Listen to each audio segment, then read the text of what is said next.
Hello வாங்க, எப்படி இருக்கிறீங்க? நல்லா இருக்கிறீங்களா? எல்லாரும் நல்லா இருப்பீங்கன்னு நினைக்கிறேன். கடவுளை வேண்டிக்கிறேன். நான் எல்லாரும் நல்லா இருக்கணும். இன்றைக்கி வந்து நம்ம அஸ்வினி சீக்ரெட் சமையலில் வந்து சூப்பரான ஸ்நாக்ஸ் பண்ணலாங்க. கேக்கு சிம்பிளாக பேக்கிங் சோடா, பேக்கிங் பவுடர் எதுவுமே இல்லாமல் நம்ம ஒரு கேக் பண்ண போகிறோம். அந்த கேக் எப்படி பண்ணுறது பார்க்கலாமா? பாருங்கள், அரிசி மாவு வச்சு தான் நம்ம கேக் பண்ண போகிறோம். அளவு பாருங்கள், கரெக்டாக எடுத்துக்கோங்க. ஒரு கப்பு அரிசி மாவு எடுத்துருக்கிறேன் நான். ஒரு கப்பு அரிசி மாவை ஒரு கடாயில் போட்டு லைட்டாக சூடு பண்ணி வறுத்துக்கோங்க. வறுத்த மாவாக இருந்தால் வறுக்காதுங்க. வறுக்காத மாவாக இருந்தால் இந்த மாவை வறுத்துக்கணும். நம்ம குழந்தைங்களுக்கு பண்ணி கொடுங்க, ரொம்ப நல்லாயிருக்கும். பாருங்கள், நான் அளவு வந்து ஒரு கப்பில் தான் எடுத்துருக்கிறேன். அதே கப்பில் தான் எல்லாம் எடுக்க போகிறோம். இதில் பேக்கிங் பவுடர், பேக்கிங் சோடா எதுவுமே மிஸ் பண்ணாமல் நம்ம இந்த அரிசி மாவு வச்சு நம்ம கேக் பண்ண போகிறோங்க. குக்கரில் சூப்பராக இந்த அரிசி மாவை நீங்கள் வறுத்துக்கோங்க. கொஞ்சம் நல்லா வறுத்துக்கோங்க. ஏன்னா அளவு வந்து ஒரே கிளாஸோ இல்லை டம்ளரோ கப்போ எதாக இருந்தாலும் ஒரே அளவில் நீங்கள் எடுத்துக்கோங்க. எல்லாமே சர்க்கரை எல்லாம் போட்டு நம்ம இதை சூப்பரான ஒரு கேக் பண்ண போகிறோம். பாருங்கள், நல்லா வறுத்துடுங்க. குக்கரில் பண்ணிடலாம் சிம்பிளாக. 10 நிமிஷத்தில் கேக் ரெடி ஆகிடுங்க. பாருங்கள், வறுத்தாச்சு. அரிசி மாவு வந்து வறுத்ததும் நல்லா அரிசி மாவு வாசனை வருதுங்க.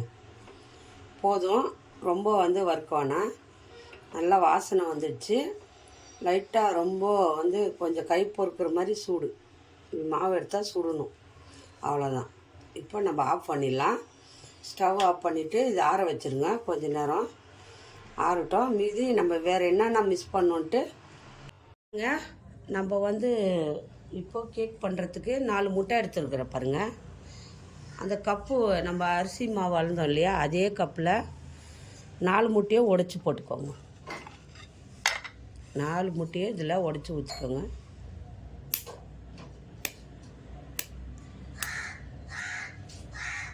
நாலு முட்டையும் உடச்சி இதில் ஊற்றிடுங்க. இது எதில் நம்ம அளவு எடுத்தோமோ அதே அளவில் தான் எல்லாமே எடுத்துக்கணும். முட்டையிலேருந்து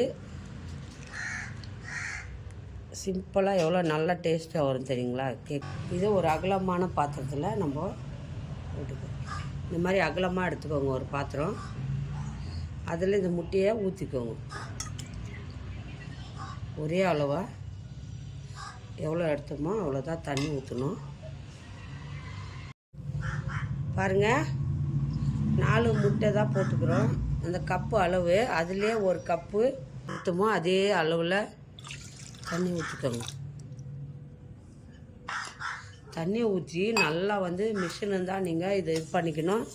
இல்லைன்னா இந்த மாதிரி வச்சு நல்லா ஃபில் பண்ணிக்கோங்க. கொஞ்சம் சால்ட்டு போட்டுக்கலாம். நல்லா நுர கப்பி வரணும்.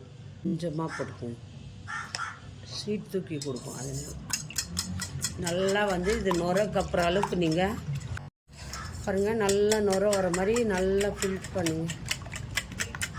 பீட் பண்ணிவிடுங்க. நல்லா நுர வர மாதிரி பீட் பண்ணணும், சரிங்களா?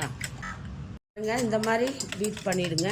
நல்லா பீட் ஆகிடுச்சு. பாருங்கள், முட்டையும் தண்ணியும் பீட் ஆகிடுச்சு. இது கூட நம்ம சர்க்கரை போட்டுக்கணும். பாருங்கள், அதே அளவு தான்.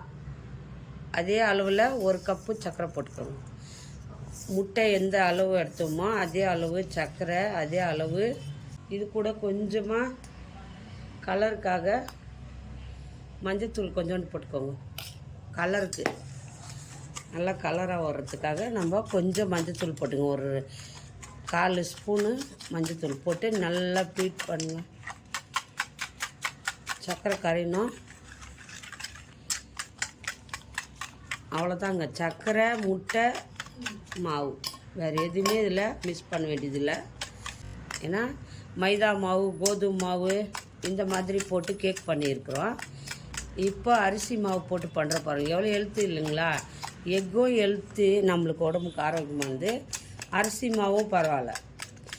அரிசி மாவில் செய்யும்போது நம்மளுக்கு ஈஸியாக இருக்கும், நல்லாயிருக்கும். உடம்புக்கு எவ்வளோ வேணாலும் சாப்பிட்லாம் கேக்கு. அதை பாருங்கள், இது பேக்கிங் சோடாலாம் மிஸ் பண்ணாமல் பண்ணுறோம் இல்லையா. இது குக்கரில் தான் பண்ண போகிறோம். இப்போ நம்ம அரிசி மாவு இருக்குது பாருங்கள், வறுத்து வச்ச அரிசி மாவை இதில் அப்படியே போட்டுக்கோங்க. வறுத்து வச்ச நம்ம அரிசி மாவை போட்டு நல்லா பீட் பண்ணுங்க. கட்டி இல்லாமல் நல்லா கலந்துருங்க.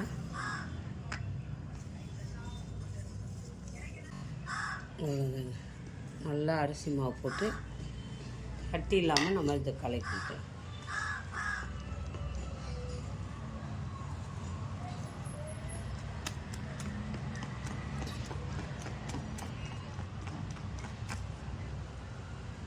கட்டிகள் இருக்கக்கூடாது.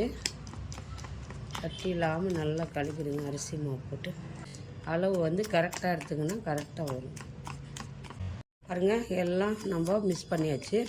பாருங்கள், கட்டி இல்லாமல் இருக்குது பாருங்கள். எல்லாம் கட்டி இல்லாமல் இப்படி ஆயிடணும். மிஸ் ஆகிடுச்சு பாருங்கள். நல்லா நுர கப்பிச்சு.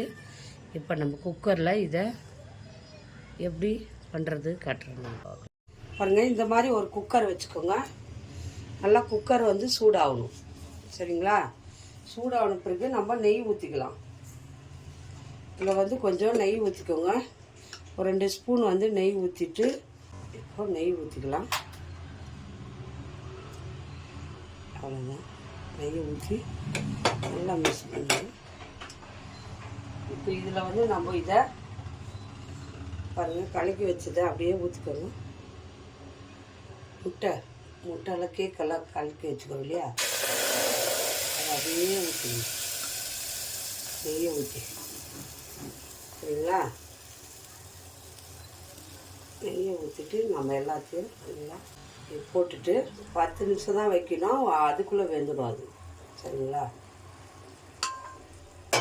இப்போ என்ன பண்ணலான்னா, சிம் பண்ணிவிட்டு நம்ம வந்து வெந்துடுச்சான்னு பார்க்கணும். 10 நிமிஷம் விட்டுருங்க. 10 நிமிஷம் பொறுத்து பெல்ட்டு போட்டுக்கோங்க. பெல்ட்டு போடணும். விசில் மட்டும் தான் போடக்கூடாது, பெல்ட்டு போடணும். சரிங்களா? பெல்ட்டு போட்டு இருக்கிற பாரு, விசில் போடல. பாருங்கள், வெந்துடுச்சான்னு பார்க்கலாம். ஒரு சின்னதாக ஒரு கத்தியோ இல்லை ஒரு குச்சியோ விட்டு பாருங்கள். இப்படி ஒட்டாமல் வந்துச்சுன்னா சாப்பிட்டா வெந்துச்சு. வெந்துட்டு இருக்குது. ஆஃப் பண்ணிடலாம். ஆஃப் பண்ணி அப்படியே விட்டுடுங்க. ஜில்லுன்னு ஆகட்டும். ஒரு 10 நிமிஷம் அப்படியே இறக்கி வச்சுடுங்க. ஜில்லுன்னு ஆகட்டும். கோல்டு ஆன பிறகு நம்ம எடுத்துக்கலாம். பாருங்கள் எப்படி வந்திருக்கு. இப்போ இதை ஆறிடுச்சு. நம்ம இதில் போட்டுக்கலாம். இதில் தட்டிட்டு ஓப்பன் பண்ணிக்கோங்க. கேக்கு ரெடி. இப்போ